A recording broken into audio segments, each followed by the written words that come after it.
الذي خلقك فسواك فعدلك في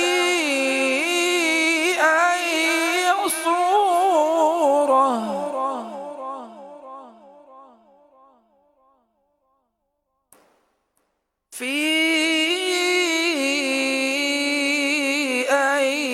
صورة ما شاء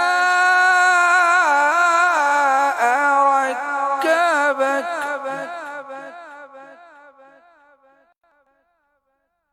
في أي صورة ما شاء ركبك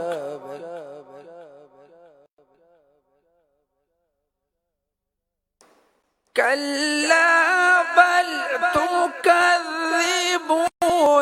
بالدين وإن عليكم لحافظين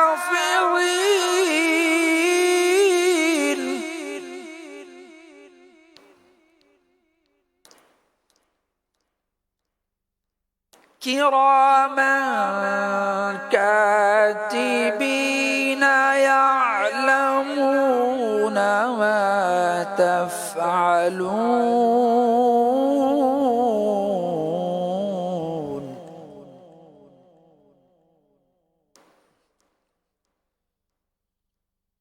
إن الأبرار لفي نعيم وإن الفجار لفي جحيم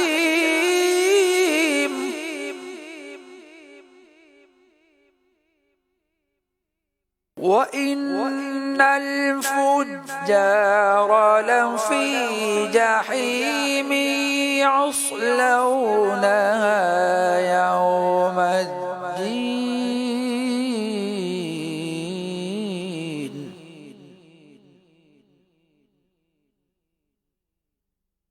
وما هم عنها بغائبين وما أدراك ما يوم الدين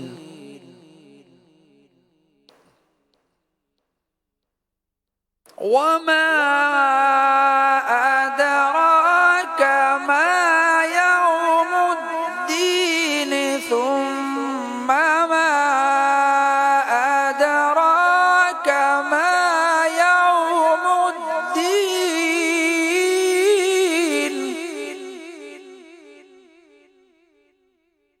يوم لا تملك نفس لنفس شيئا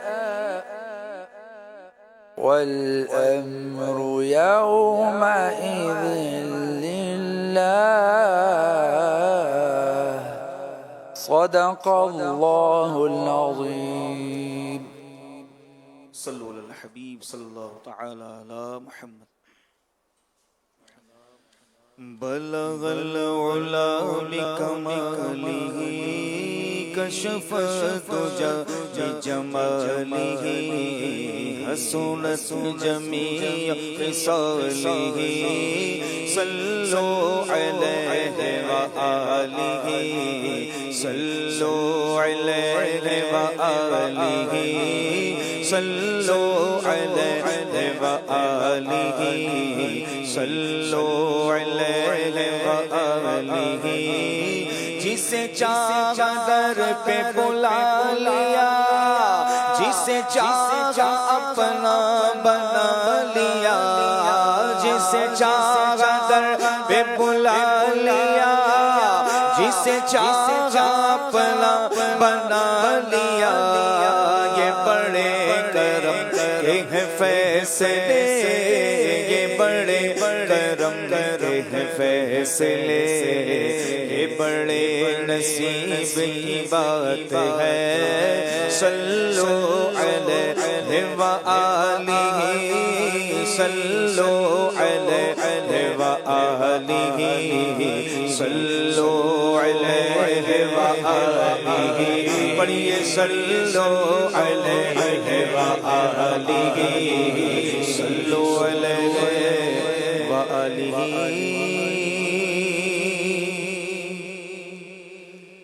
سارے نبیوں کا سرور مدینے میں ہے سارے نبیوں کا سرور مدینے میں ہے سارے نبیوں کا سرور مدینے میں ہے سب رسولوں کا افسر مدینے میں ہے سب رسولوں کا افسر مدینے میں ہے سب رسولوں کا افسر مدینے میں ہے سارے نبیوں کا سرور مدینے میں ہے سب رسولوں کا افسر مدینے میں ہے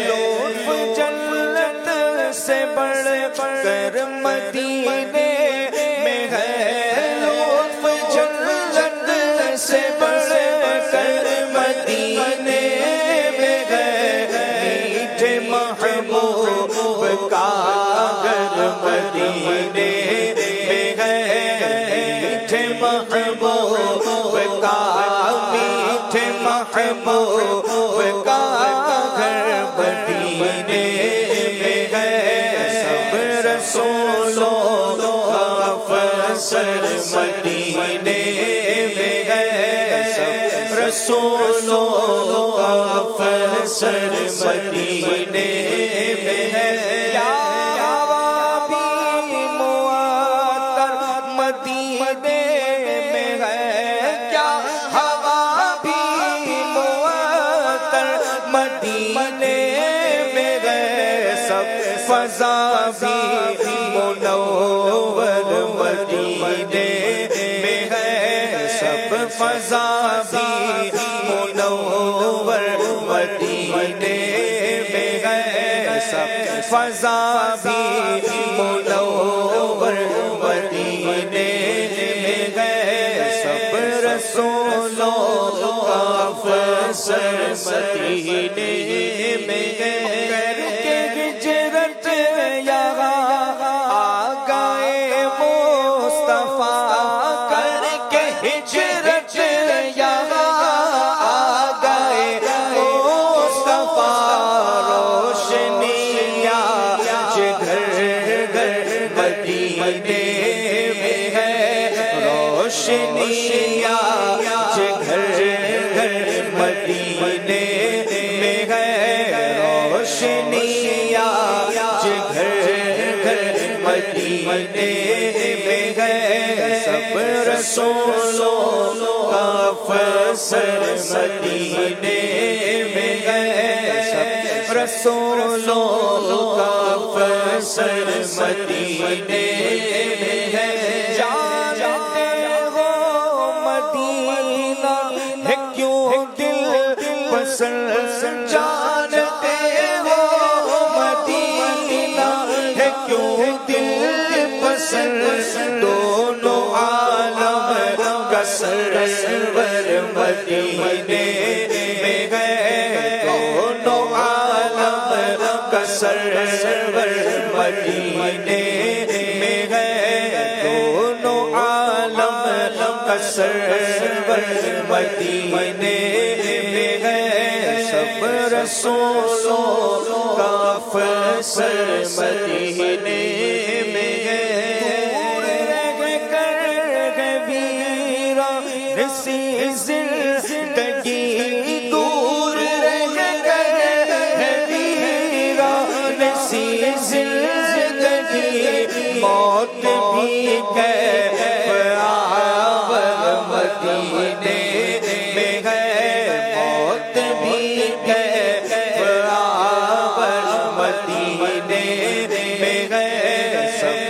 رسولوں کا افسر مدینے میں ہے، سب رسولوں کا افسر مدینے میں ہے۔ سبز گنبد کا عطار منظر تو دیکھ، سبز گنبد کا عطار منظر تو دیکھ، کس قدر کیف آور مدینے میں ہے، کس قدر کیف آور مدینے میں ہے، کس قدر کیف آور مدینے میں ہے۔ سارے نبیوں کا سرور مدینے میں ہے، سارے نبیوں کا سرور مدینے میں ہے، سب رسولوں کا افسر مدینے میں ہے، سب رسولوں کا افسر مدینے میں ہے۔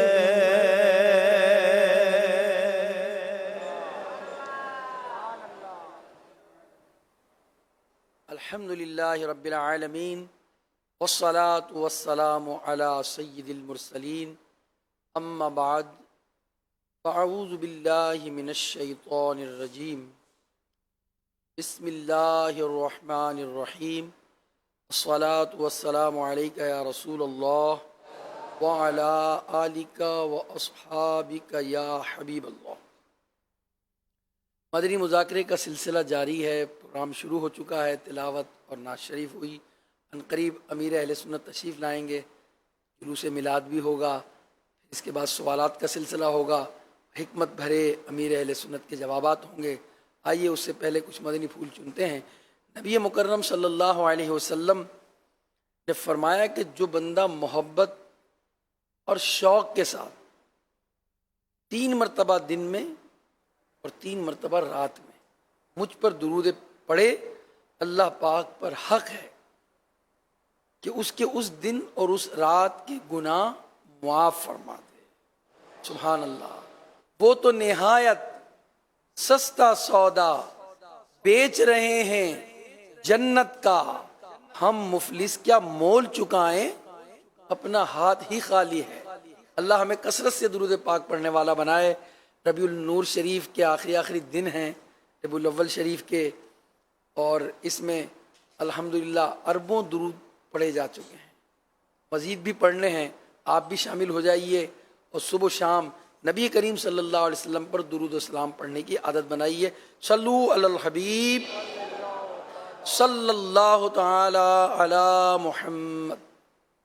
علامہ ابن جوزی بہت بڑے محدث، بہت بڑے عالم، آپ فرماتے ہیں کہ ایک بچہ مدرسے میں اپنی ایک تختی دھو رہا تھا، پانی سے تختی کی سیاہی نہ اتری، تو بچے نے یہ کام کیا کہ اسے پانی سے رسی کو گیلا کیا، مٹی لگائی اور اس کے ذریعے سیاہی دھونے لگے۔ قریبی ایک شخص کھڑا یہ منظر دیکھ رہا تھا، جب اس نے تختی صاف کرنے کا یہ انداز دیکھا تو پوچھا، بیٹا تم کو تختی کو رسی سے تم کیوں رگڑ رہے ہو؟ بچے نے جواب دیا، سیاہی پکی ہے، اسے اتار رہا ہوں۔ اس شخص نے پوچھا، کیا رسی سے سیاہی اتر جاتی ہے؟ بچہ ذہین تھا، فوراً اس نے کہا، ہاں اتر جاتی ہے۔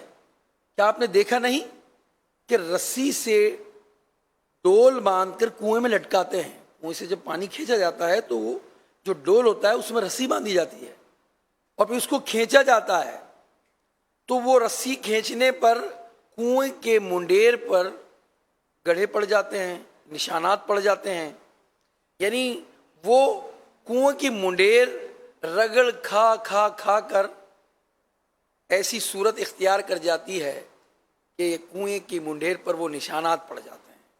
یعنی رسی پتھر میں گڑھا ڈال سکتی ہے تو تختی سے پھر سیاہی کیوں نہیں مٹائی جا سکتی؟ اس نے کہا بیٹا پتھر میں گڑا ایک مدت گزر جانے سے پڑتا ہے.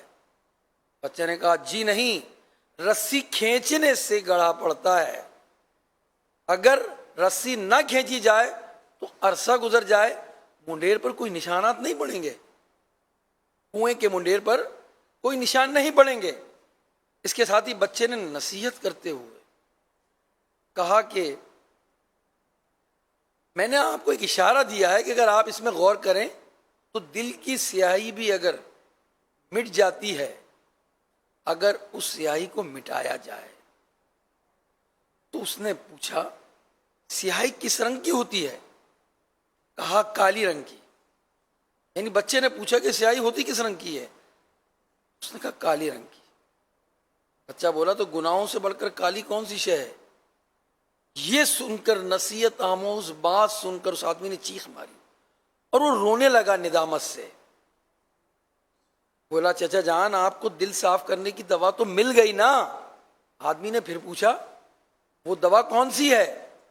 بچے نے کہا یہ جو آپ روئے نا، آپ نے ندامت اختیار کی، آنسو بہہ نکلے آپ کے، یہ گناہوں کو دھو کر صاف کر دیتے ہیں، یعنی گناہوں کی کالک دھوتے ہیں.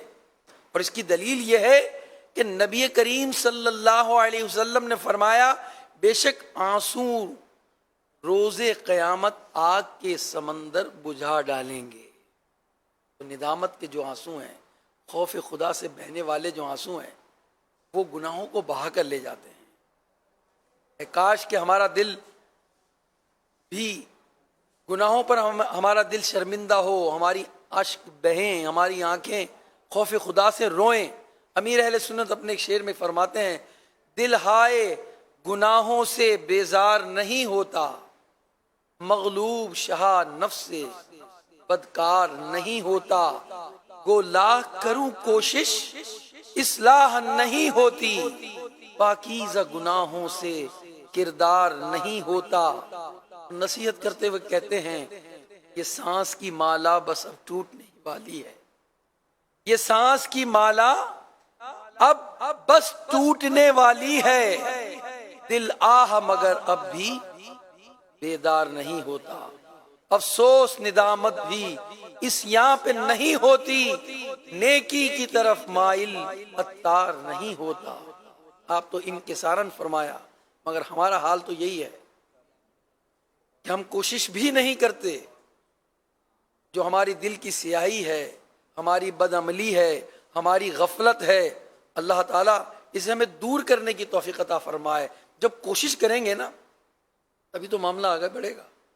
پانی خانی ورنہ کہتے رہیں گے صرف کہ یار دل لگتا نہیں عبادت میں. نہیں لگتا تو لگانے کی کوشش کیجیے، دل کی کالک دور کرنے کی کوشش کیجیے، ندامت پیدا کیجیے، اشک بہائیے، اللہ کے خوف سے روئیے، گڑ گڑائیے. یہ دل سب سے قیمتی تختی ہے، یہ اسے گناہوں سے پاک کرنا مطلوب دین ہے. یہی اصلاح کا راز ہے، اسی سے آدمی سنورتا ہے، اسی سے کام بنتے ہیں. اللہ پاک کے آخری نبی صلی اللہ علیہ وسلم نے فرمایا سن لو بے شک جسم میں خون کا ایک لوتھڑا ہے، جب وہ ٹھیک ہو جائے تو تمام جسم ٹھیک ہو جاتا ہے، اور جب وہ لوتھڑا بگڑ جائے تو سارا جسم بگڑ جاتا ہے. پھر فرمایا سن لو وہ لوتھڑا دل ہے. اس حدیث پاک کی شرح میں علماء کرام بیان فرماتے ہیں کہ بندے کے تمام کام اس کے دل سے وابستہ ہیں. اگر دل پاک صاف ہو، اس میں اللہ پاک کی محبت ہو، اللہ پاک کے محبوب بندوں کی محبت ہو، اور دل میں اللہ پاک کا اور اس کی نافرمانی کا خوف ہو، تو بندے کے تمام کام درست ہو جاتے ہیں اور بندہ گناہوں سے بچنے لگتا ہے، بلکہ گناہ میں پڑنے کے خوف سے، شبہات سے بھی وہ بچنے لگتا ہے. اور اگر یہی دل بگڑ جائے، دل نفسانی خواہشات کا پیروکار ہو جائے، اس میں خوف خدا نہ رہے، تو بندے کے کام بگڑنا شروع ہو جاتے ہیں اور بندہ نفسانی خواہشات کے پھندے میں گرفتار ہو کر گناہوں میں مبتلا ہو جاتا ہے. اس لیے کہتے ہیں کہ یہ جو دل ہے نا، یہ جسم کا بادشاہ ہے. تمام اعضاء اس کا لشکر ہے. اگر بادشاہ نیک ہے تو لشکر بھی نیک ہے، اور اگر بادشاہ بگڑ جائے تو پورا لشکر بھی بگڑ جاتا ہے. حدیث سنیے مدنی چینل کے ناظرین. صحابی رسول حضرت انس رضی اللہ تعالیٰ عنہ اس حدیث کے راوی ہیں، روایت کرتے ہیں کہ اللہ پاک کے پیارے نبی صلی اللہ علیہ وسلم نے ایک شخص کو فرمایا جو تیرے دل میں کھٹ کے اسے چھوڑ دے، یہاں تک کہ کوئی کھٹک باقی نہ رہے. عرض کیا یا رسول اللہ صلی اللہ علیہ وسلم میں دل کی کھٹک کیسے جان سکتا ہوں؟ فرمایا جب تم کچھ کرنے لگو تو اپنے سینے پر ہاتھ رکھ کر دیکھ لیا کرو. بے شک دل حرام پر لرزتا ہے، دھڑکن تیز ہو جاتی ہے، اور حلال کام پر دل پرسکون ہوتا ہے. مدنی چینل کے ناظرین، اللہ پاک نے ہمارے دل میں یہ خاصیت رکھی ہے، برا کام کرنے لگے تو دل کی دھڑکن تیز ہو جاتی ہے. شاید کئی ایک لوگوں کو یہ اندازہ ہوگا کہ جب بندہ پہلی مرتبہ کوئی برا کام کرنے لگتا ہے تو دل پر گھبراہٹ طاری ہو جاتی ہے.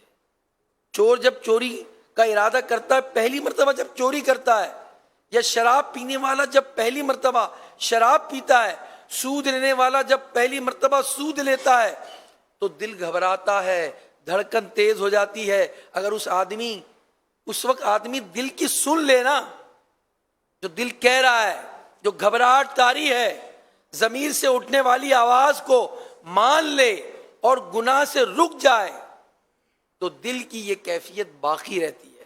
اور اگر بندہ اس وقت دل کی فکر نہ کرے، دل جو گواہی دے رہا ہے، کہ گھبراہٹ کچھ کہہ رہی ہے، کہ دل کی دھڑکنیں جو بڑھ رہی ہیں وہ کچھ کہہ رہی ہیں، اگر اس کی فکر نہ کرے تو پھر برائی کرنے والا آہستہ آہستہ اس کا عادی ہو جاتا ہے.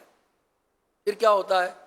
دل پر سیاہی غالب ہو جاتی ہے، دل کی کیفیت تبدیل ہو جاتی ہے. پھر اچھے برے کی وہ تمیز نہیں رکھتا، پھر گناہ کرنے میں وہ دلیر ہو جاتا ہے. لیکن جب اس پر گناہ کی سیاہی چڑھ جائے، دل بالکل گناہوں سے ناپاک ہو جائے، تو پھر اچھائی برائی کی تمیز نہیں کر پاتا. ایک صحابی رسول حضرت وابصہ رضی اللہ تعالی عنہ بہت پرہیزگار اور خوف خدا والے تھے. اکثر خوف خدا کے سبب روتے رہتے تھے. فرماتے ہیں ایک مرتبہ میں نے سوچا کہ میں حضور علیہ السلام سے نیکی اور گناہ سے متعلق سوال کروں. چنانچہ دل میں یہ ارادہ لے کر بارگاہ رسالت میں حاضر ہوا. حضور علیہ السلام نے مجھے دیکھ کر فرمایا اے وابصہ قریب آ جاؤ. میں حضور علیہ السلام کے قریب گیا. حضور علیہ السلام یہاں تک کہ میرے گھٹنے حضور علیہ السلام کے مبارک گھٹنوں سے مل گئے. اب غیب کی خبریں دینے والے رسول ہاشمی صلی اللہ علیہ وسلم نے فرمایا، انہوں نے سوال نہیں کیا. ابھی نبی کا کریم علیہ الصلوۃ والسلام نے پہلے ہی ارشاد فرمایا اے وابصہ میں بتاؤں تم کیا پوچھنے آئے ہو؟ حضرت وابصہ فرماتے ہیں میں نے عرض کی یا رسول اللہ صلی اللہ علیہ وسلم جی آپ ارشاد فرمائیے میں کیا پوچھنے آیا ہوں. فرمایا وابصہ تم نیکی اور گناہ کے متعلق پوچھنے آئے ہو. یہ فرما کر نبی کریم علیہ السلام نے اپنی 3 مبارک انگلیاں آپس میں ملائیں اور میرے سینے پر رکھ دی اور فرمایا اپنے دل سے پوچھ لیا کرو، نیکی وہ ہے جس پر تمہارا دل مطمئن ہو، اور گناہ وہ ہے جو تمہارے دل میں کھٹکے اور دل میں تردد آئے. یہ حدیث پاک کی شرح میں علماء بیان کرتے ہیں کہ بلند رتبہ اولیاء کرام جن کے دل پاک صاف ہوتے ہیں، دل میں اللہ پاک کی معرفت کا نور جگمگا رہا ہوتا ہے، نیکی اور گناہ کا یہ معیار ان کے ساتھ خاص ہے. جبکہ ہم جیسے عام لوگ جن کے دل گناہوں کی گندگی سے میلے ہیں، ان کے لیے حکم ہے کہ وہ علماء کرام سے پوچھیں کہ نیکی جو کام وہ کر رہے ہیں وہ کام درست کر رہے ہیں، اور اگر درست کر رہے ہیں تو اس کام کو جاری رکھیں. جو کام برا ہے اس کے متعلق جو کام کے متعلق وہ بتائیں کہ یہ کام برا ہے تو اس سے بچ جائیں. مفسر شہیر حکیم الامت مفتی احمد یار خان نعیمی رحمۃ اللہ تعالی علیہ فرماتے ہیں کہ حضور پرنور صلی اللہ علیہ وسلم نے حضرت وابصہ کے سینے پر ہاتھ رکھ کر ان کے دل کو فیض دیا جس سے ان کا نفس مطمئن اور دل وسوسوں سے پاک صاف ہو گیا. چونکہ اب یہ دل پاک و صاف تھا اس لیے فرمایا اے وابسا آج سے گناہ اور نیکی کی پہچان یہ ہے کہ جس پر تمہارا دل جمے وہ نیکی ہے اور جسے تمہارا دل قبول نہ کرے وہ گناہ ہوگا. یہ حضور علیہ الصلوۃ والسلام کے ہاتھ شریف کا اثر ہے، ورنہ ہم جیسے لوگوں کا یہ حکم نہیں. اعلیٰ حضرت فرماتے ہیں دل کرو ٹھنڈا میرا وہ کفے پا چاند سا، سینے پہ رکھ دو ذرا تم پہ کرو رو درود. تو پاکیزہ دل کیسی عظیم نعمت ہے، بلند رتبہ اولیاء کرام جن کے دل صاف ہوتے ہیں ان پر گناہوں کی سیاہی نہیں جمتی. معرفت الہی کا نور ان کے دل میں جگمگاتا رہتا ہے. ان کے دل کو نیکی اور گناہ کی جانچ دی جاتی ہے. خدا نہ خواستہ اگر اتفاقاً کبھی کوئی معاملہ ہو بھی جائے تو ان پاکیزہ دل والوں کے فوراً ان کے دل میں کھٹک پیدا ہو جاتی ہے اور گناہوں سے یہ بچ جاتے ہیں. ہمیں جب کبھی ایسا معاملہ ہو تو اپنے دل کا بھی جائزہ لینا چاہیے اور علماء کرام سے بھی پوچھنا چاہیے. عموماً ہماری پوچھنے کی عادت نہیں ہوتی. جو کاروبار کر رہے ہیں، تجارت کر رہے ہیں، تجارت کے بارے میں پوچھتے نہیں ہیں. کوئی نیک عمل کر رہے ہیں، کوئی عبادت کر رہے ہیں، حج کرنے جا رہے ہیں، عمرہ کرنے جا رہے ہیں، وہاں طواف کریں گے، وہاں سعی کریں گے، وہاں حج میں منا کی حاضری ہے، مزدلفہ کی حاضری ہے، عرفات کی ہے، وہاں ان مناسک کو کیسے ادا کریں گے؟ سیکھ کر نہیں جاتے، پوچھتے نہیں ہیں. سیکھنے کی عادت ڈالیں. اور ایک ذریعہ ہمارا مدنی مذاکرہ بھی ہے. آپ سوال کو ریکارڈ کرا دیں جو آپ پوچھنا چاہتے ہیں، انشاءاللہ امیر اہل سنت جو ہے اس کا جواب ارشاد فرمائیں گے. اور مدنی مذاکروں میں ان سوال جواب کی صورت میں بہت سارا علم دین حاصل ہوتا ہے. کبھی نماز کے متعلق سوال ہوتا ہے، کبھی روزے کے متعلق سوال ہوتا ہے. جب جو ہے وہ حج کا سیزن ہوتا ہے تو حج کے متعلق بھی سوالات آ جاتے ہیں. حکمت بھرے امیر اہل سنت کے جوابات ملتے ہیں اور اگر توجہ سے سنیں گے آپ اور یاد رکھیں گے تو انشاءاللہ الرحمن علم دین حاصل ہوگا اور پھر عمل کی طرف جذبہ بھی بڑھے گا. تو جو چیز معلوم نہیں ہے وہ اہل علم سے پوچھنا چاہیے. امیر اہل سنت سے پوچھیں، علماء اہل سنت سے پوچھیں. دارالافتاء اہل سنت بھی ہمارا جو ہے وہ الحمدللہ آن لائن بھی جواب دیتا ہے. آپ فزیکل بھی وہاں جا سکتے ہیں اور جا کر سوال کر سکتے ہیں، مگر پوچھیں گے نہیں.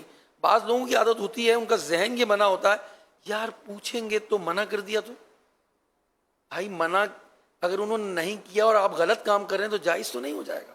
جیسے بعض لوگوں کی عادت ہوتی ہے کہ وہ میڈیکل ٹیسٹ نہیں کرواتے، وہ میٹھے پر میٹھا کھائے جا رہے ہیں. جب ان سے کہا جاتا ہے ٹیسٹ کرا لو، ارے بھائی اگر شوگر نکل آئی تو اگر شوگر نہیں نکلی تو رسگلہ آپ کو کچھ کہے گا نہیں، جلیبی آپ کو کچھ نہیں کہے گی. ہو سکتا ہے ایک ہی دم میں آپ کی جو ہے وہ شوگر شوٹ کر سکتی ہے اور آپ کو نقصان پہنچا سکتی ہے.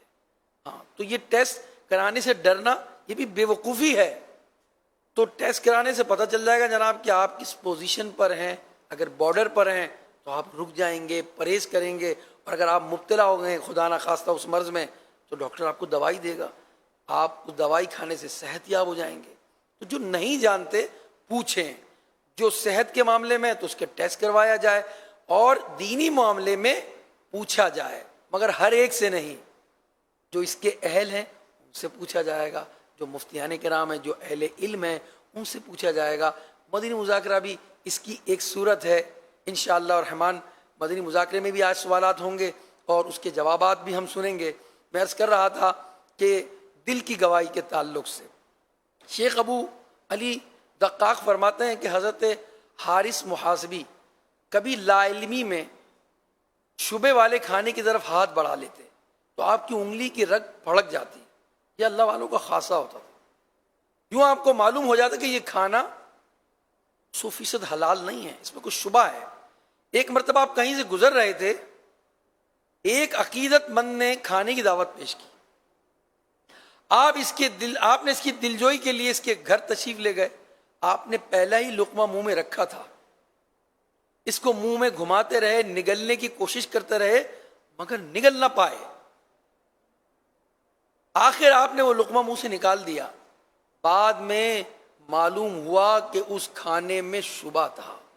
اس طرح بہت سے اولیاء کرام ہیں جن کو حرام اور مشکوک کھانے کا علم ہو جایا کرتا ہے، مگر یہ ہے پاکیزہ دل لوگ۔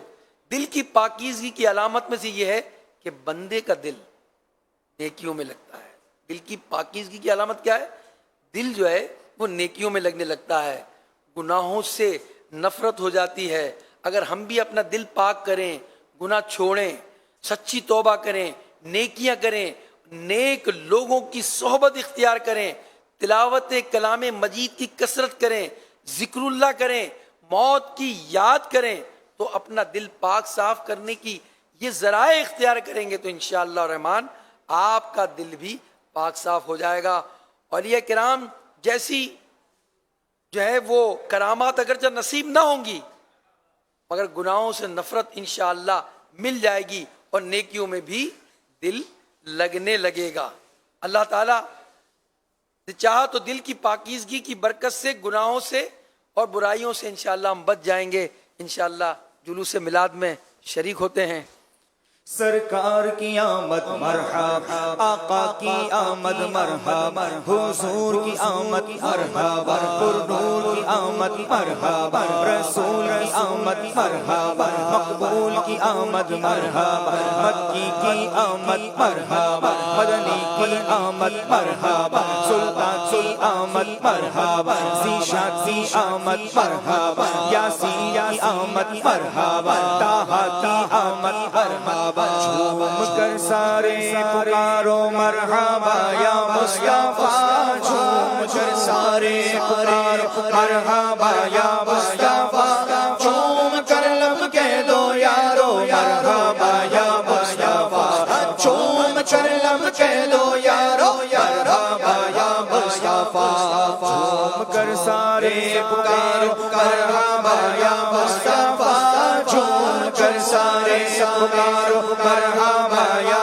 مصطفیٰ، جھوم کر لب کہہ دو یارو مرحبا یا مصطفیٰ، چیک کرے اس یاشیارو مرحبا یا مصطفیٰ، چیک کرے اس یاشیارو مرحبا یا مصطفیٰ، چیک کرے اس یاشیارو مرحبا یا مصطفیٰ، چیک کرے اس یاشیارو مرحبا یا مصطفیٰ، بگڑی قسمت کو سوارو مرحبا یا مصطفیٰ، بگڑی قسمت کو سوارو مرحبا یا مصطفیٰ، سرکار کی آمد مرحبا، آقا کی آمد مرحبا، آقا کی آمد مرحبا، سلطان کی آمد مرحبا، ذیشان کی آمد مرحبا، مکی کی آمد مرحبا، مدنی کی آمد مرحبا، عربی کی آمد مرحبا، جھوم کر سارے پکارو مرحبا یا مصطفیٰ، جھوم کر سارے پکارو مرحبا یا مصطفیٰ، جھوم کر لب کہہ دو یارو مرحبا یا مصطفیٰ، جھوم کر لب کہہ دو یارو مرحبا یا مصطفیٰ، مفلس و غربت کے مارو مرحبا یا مصطفیٰ، مفلس و غربت کے مارو مرحبا یا مصطفیٰ، تم بھی کہہ دو مالدارو مرحبا یا مصطفیٰ، تم بھی کہہ دو مالدارو مرحبا یا مصطفیٰ، کہہ دو مرحبا یا مصطفیٰ، تم بھی کہہ دو پردہ دارو مرحبا یا مصطفیٰ، سرکار کی آمد مرحبا، آقا کی آمد مرحبا، حضور کی آمد مرحبا، نور کی آمد مرحبا، نبی کی آمد مرحبا، امی کی آمد مرحبا، ذیشان کی آمد مرحبا، عربی کی آمد مرحبا، فرشی کی آمد مرحبا، ہوا کی آمد مرحبا، ملجا کی آمد مرحبا، یاسین کی آمد مرحبا، طٰہٰ کی آمد مرحبا، جھوم کر سارے پکارو مرحبا یا مصطفیٰ، جھوم کر لب کہہ دو یارو مرحبا یا مصطفیٰ، جھوم کر لب کہہ دو یارو مرحبا یا مصطفیٰ، کہہ دو کعبے کے مناروں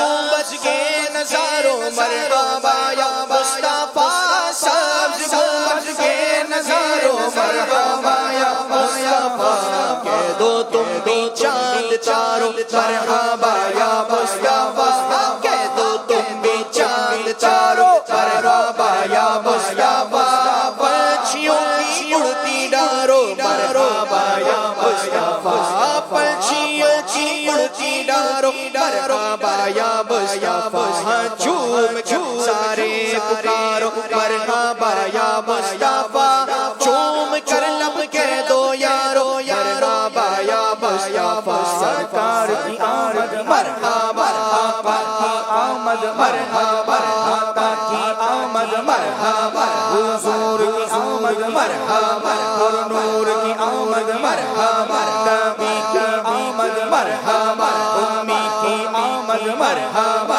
طیب کی آمد مرحبا طاہر کی آمد مرحبا ظاہر کی آمد مرحبا باطن کی آمد مرحبا طیب کی آمد مرحبا طاہر کی آمد مرحبا چوم کر سارے پکارو مرحبا یا مصطفیٰ چوم کر لب کہہ دو یارو مرحبا یا مصطفیٰ حضور آ گئے حضور آ گئے حضور آ گئے حضور آ گئے حضور آ گئے حضور آ گئے ویٹ کرے کرے جا کر غنیمہ میرے گھر میں خیر الورا آ گئے میرے گھر میں خیر الورا آ گئے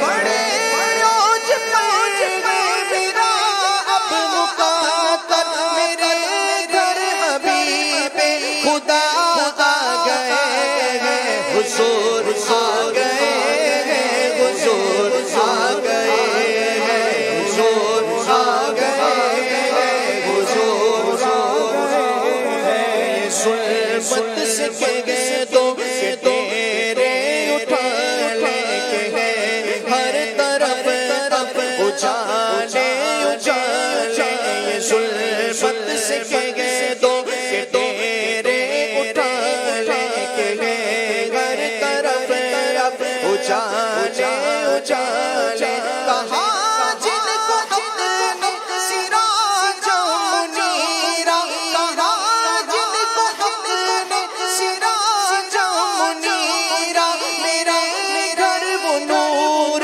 خدا آ گئے حضور آ گئے حضور آ گئے حضور آ گئے حضور آ گئے سرکار کی آمد مرحبا آقا کی آمد مرحبا آقا کی آمد مرحبا نبی کی آمد مرحبا مدنی کی آمد مرحبا عربی کی آمد مرحبا قرشی کی آمد مرحبا سلطان کی آمد مرحبا فیشا کی آمد مرحبا حضور آ گئے حضور آ گئے یہ سن کر سخی آپ کا آستانہ ہے دامن پسارے ہوئے سب سمانا یہ سن کر سخی آپ کا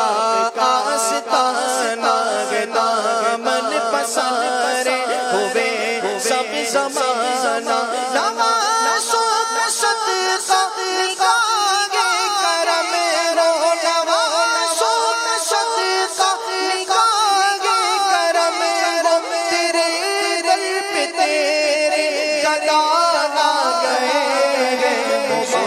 آ گئے حضور آ گئے حضور آ گئے حضور آ گئے حضور آ گئے حضور آ گئے حضور آ گئے حضور آ گئے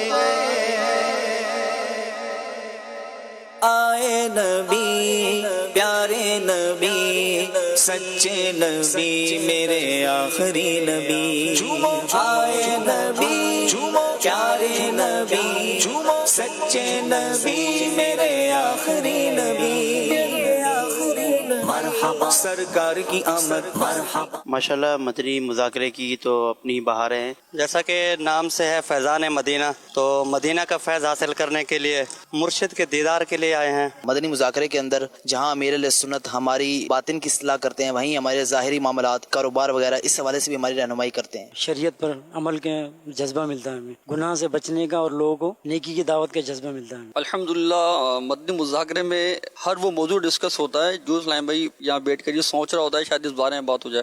بندہ صرف یہاں بیٹھ جائے نا تو بہت کچھ اصلاح اپنی کر کے جائے گا، مطلب ایک بندہ سوچ کے اگر نہ بھی آئے نا تو سمجھو جو اس کے دل کے سوال ہوتے ہیں یا اس کے روزمرہ کے مسائل ہوتے ہیں وہی بیان ہو رہے ہوتے ہیں۔ اور سب سے بڑی چیز یہ ہے کہ اس میں جو ہم لوگوں کو ایک کریج ملتی ہے، ایک حوصلہ افزائی ملتی ہے۔ اس طرح سے پہلے یاسین شریف پڑھنے کی ترغیب دلائی تھی امیر اہل سنت نے، اس کے بعد درود پاک پڑھنے کی ترغیب دلائی ہے، تو یہ تمام چیزیں صرف اور صرف دعوت اسلامی سے جڑے رہنے کی برکت سے ہم لوگ حاصل کر پاتے ہیں۔ آج الحمدللہ مدنی مذاکرے میں شرکت کی اور وہاں پیر مرشد نے فرمایا کہ شادی سنت کے مطابق کرے اور جو ڈول ڈمکے یہ سب اس سے بچیں، اور اس کے مقابلے میں آپ محفل نعت رکھ سکتے ہیں، بیانات ہو سکتے ہیں، اس طرح کا ذہن دیا۔ مدنی مذاکروں سے قافلوں کا ذہن ملتا ہے اور قافلوں کی برکتیں ماشاءاللہ اتنی ہیں۔ 12 اگست کو میں پہلی بار مدنی قافلے میں گیا تھا اور ماشاءاللہ میں دعوت اسلامی کے ماحول سے اتنا منسلک ہو گیا کہ اللہ کا شکر ہے کہ آج میں بالکل چینج ہو چکا ہوں۔ میں یہ سمجھتا ہوں کہ افضل ہم نے اپنے عشق کی بات ہے کہ جو لوگوں کے دل میں ہوتا ہے میری سنت وہ ججمنٹ کر کر الحمدللہ وہ بتا رہے ہوتے ہیں، اور ہر اسلام وہ یہ سوچ رہا ہوتا ہے شاید میرے بارے میں سنت فرما رہے ہیں۔ محبان امیر علیہ سنت نے جو تحفہ پیش کیا ہے درود پاک کا، تو میں بھی نیت کرتا ہوں کم از کم ان 7 دن کے اندر 26,000 میں اور میرے شرکائے قافلہ انشاءاللہ درود پاک پڑھ کے امیر علیہ سنت کی بارگاہ میں تحفتاً پیش کریں گے کہ آپ سرکار کی بارگاہ میں پیش کر دیں۔ یہاں پر آنے کے بعد انسان کے اندر سے ایک روحانی سافٹ ویئر اس کا اپڈیٹ ہو جاتا ہے۔ آج مدنی مذاکرے کے اندر الحمدللہ عزوجل نبی پاک علیہ الصلوۃ والسلام کی سیرت پر مطالعہ کرنے کے حوالے سے بالخصوص امیر علیہ سنت نے سیرت الانبیاء کے پڑھنے کا ذہن دیا۔ میں نے نیت کری کہ انشاءاللہ تعالی میں سیرت النبی کی جو کتاب ہے وہ انشاءاللہ اس کا مطالعہ کروں گا اور دوسروں کو بھی پڑھاؤں گا۔ امیر سنت نے جو ٹیلی تھون کے حوالے سے ترغیب دلائی ہے، ہمارے جتنے بھی شرکائے قافلہ ہے سب نے نیت کیا کہ انشاءاللہ عزوجل کم از کم 1 یونٹ اپنی جیب سے ترکیب بنائیں گے، زیادہ سے زیادہ یونٹ جمع کرنے کی کوشش کریں گے، لیکن میری نیت انشاءاللہ 12 یونٹ کی ہے۔ 15 اکتوبر کو ہم پیش کریں گے انشاءاللہ۔ گناہوں سے بندہ دور ہوتا ہے اور نیکی کی طرف آتا رہتا ہے اور جذبہ ہوتا رہتا ہے اور بہت اچھا ماحول ملتا ہے، جیسے کہ ہم ہفتے کی رات دوستوں میں گزارتے تھے، اب ماشاءاللہ مدنی مذاکرے خصوصی میں گزارتے ہیں، ہمیں بڑا اچھا ماحول ملتا ہے۔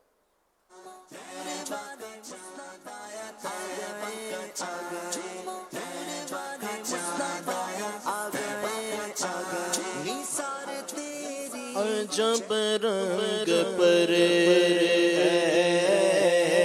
بہار مدینہ، جب رنگ پر بہار مدینہ، سب جنتے سارے مدینہ، سب جنتے ہیں سارے مدینہ، جب رنگ پر بہار مدینہ، مبارک رہے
مرگ کر دے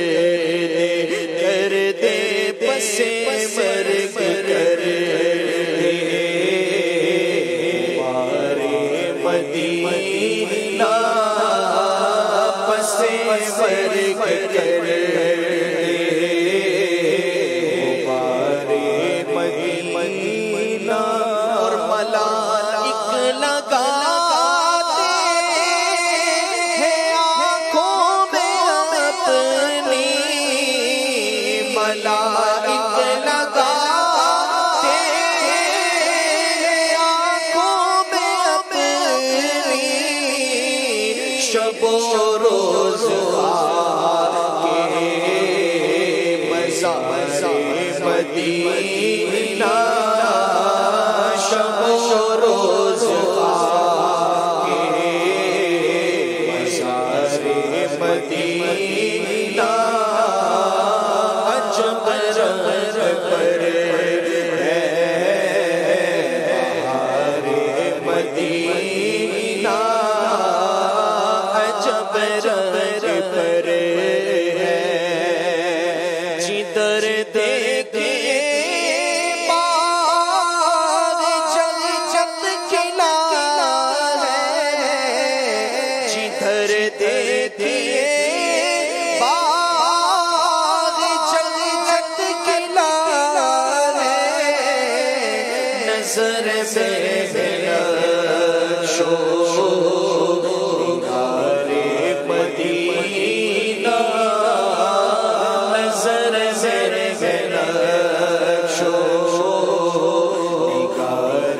مدینہ عجب رنگ پر ہے بہار مدینہ کے سب جلتے ہیں سارے مدینہ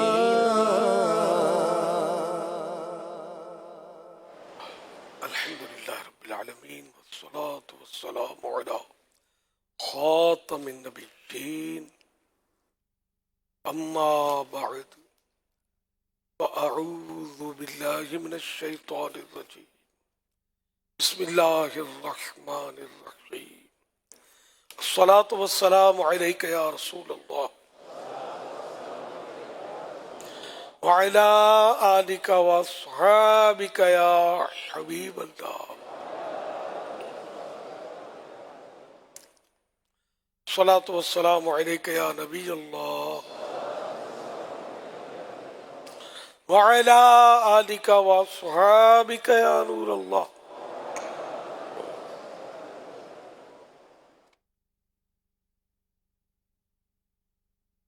نویت سنت الاعتکاف جب کبھی داخل مسجد ہونے کی سعادت پائیں اعتکاف کی نیت ضرور فرمائیں نیت دل کے ارادے کو کہتے ہیں دل ہی میں نیت کر لیجئے میں نے سنت اعتکاف کی نیت کی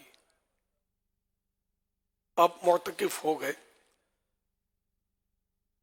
جب تک مسجد میں رہیں گے مفت کا ثواب ملے گا جب مسجد سے باہر نکلیں گے یہ نفل اعتکاف ختم ہو جائے گا دل میں نیت ہوتے ہوئے زبان سے کہہ لینا زیادہ اچھا ہے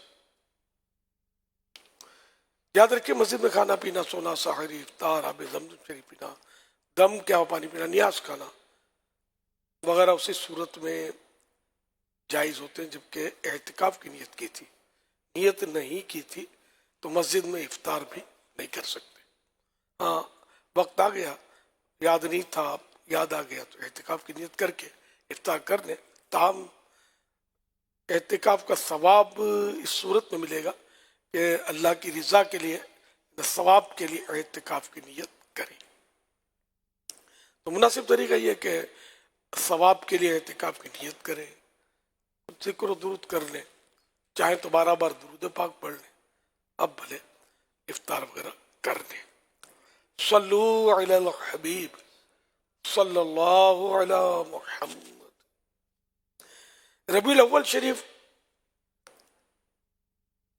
1445 ہجری کا آج آخری ہفتہ ہے اور 28ویں شب مناسبت سے مکتبۃ المدینہ کے رسالہ زیاد السلام پیج نمبر 9 سے